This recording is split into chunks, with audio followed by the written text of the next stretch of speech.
Halo semuanya, perkenalkan nama saya Vanisha Rahmalia. Pada kesempatan kali ini saya akan memaparkan materi tentang laju pelapukan, pelapukan submarin, dan produk pelapukan.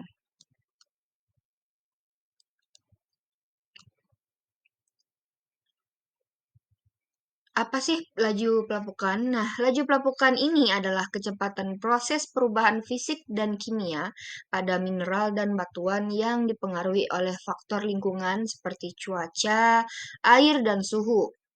Adapun faktor-faktor yang mempengaruhi laju pelapukan ini diantaranya ada iklim, seperti curah hujan dan suhu, jenis batuan, vegetasi, dan topografi.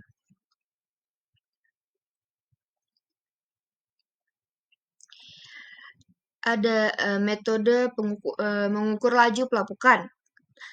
Ada beberapa jenis teknik untuk mengukur laju pelapukan. Yang pertama ada estimasi tingkat penurunan lanskap.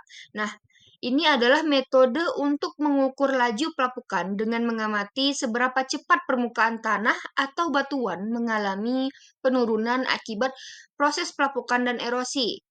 Dapat dilihat dari berkurangnya ketinggian suatu area seiring waktu, biasanya diukur menggunakan survei topografi, pencitraan satelit, dan metode geotik lainnya. Metode ini membantu memahami bagaimana lanskap berubah dan seberapa aktif proses pelapukan berlangsung. Yang kedua, ada mengukur konversi batuan menjadi tanah. Metode ini adalah metode untuk menentukan laju pelapukan dengan mengamati seberapa cepat batuan lapuk dan berubah menjadi tanah. Proses ini melibatkan analisis perubahan mineral primer menjadi mineral sekunder serta hilangnya mineral yang larut, membantu memahami kecepatan transformasi batuan ke tanah di berbagai kondisi lingkungan.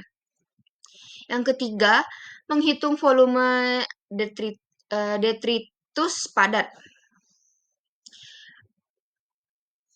Metode ini adalah metode untuk mengukur laju pelapukan dengan menentukan seberapa banyak materi padat atau detritus yang terlepas di batuan akibat pelapukan dan erosi. Nah, volume ini bisa dihitung berdasarkan akumulasi sedimen di suatu area atau aliran sungai, memberikan gambaran tentang seberapa cepat batuan terkikis dan berubah menjadi partikel yang lebih kecil. Dan terakhir ada perhitungan massa kimia. Ini adalah metode untuk mengukur laju pelapukan dengan menganalisis jumlah material yang terlarut di dalam air, baik air permukaan maupun air tanah. Dengan menghitung konsentrasi ion-ion yang berasal dari batuan yang lapuk, kita bisa mengetahui seberapa cepat mineral mengalami pelapukan kimia.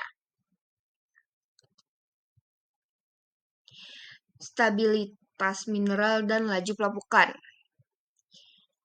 Stabilitas yang pertama itu ada mineral mafic. Ini mengandung magnesium dan besi mudah terlapuk. Biasanya ditemukan di basalt atau gabbro. Nah, mineral gavik ini adalah mineral yang kaya akan magnesium dan besi.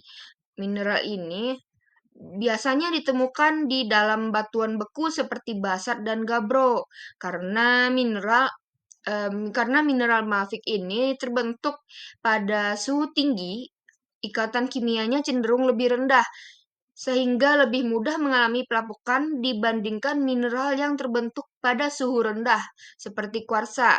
Oleh sebab itu, proses pelapukan mineral mafic biasanya eh,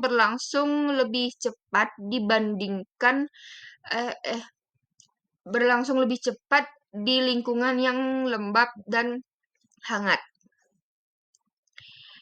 Kedua ada mineral felsic, kuarsa feldspar. Mineral ini kaya akan silikon dan aluminium yang lebih stabil dan ditemukan dalam granit dan riolit. Mineral felsic ini terjadi karena terbentuk pada suhu yang rendah dan mineral ini cenderung lebih tahan terhadap pelapukan kimia dibandingkan mineral mafic tadi.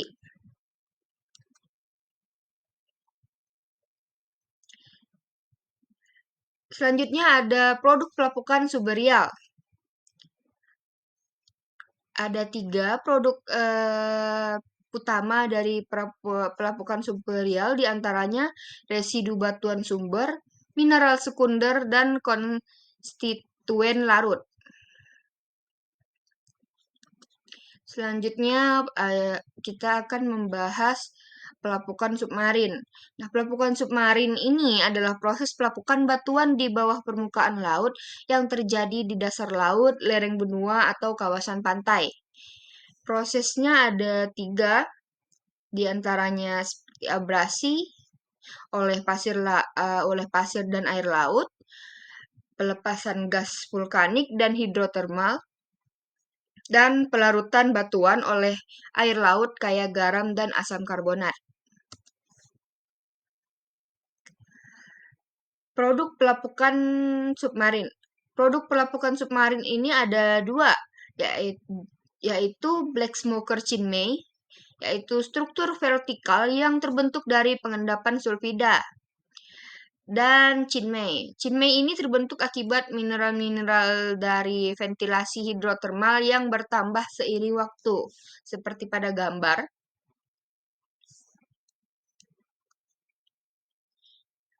Dan untuk kesimpulannya,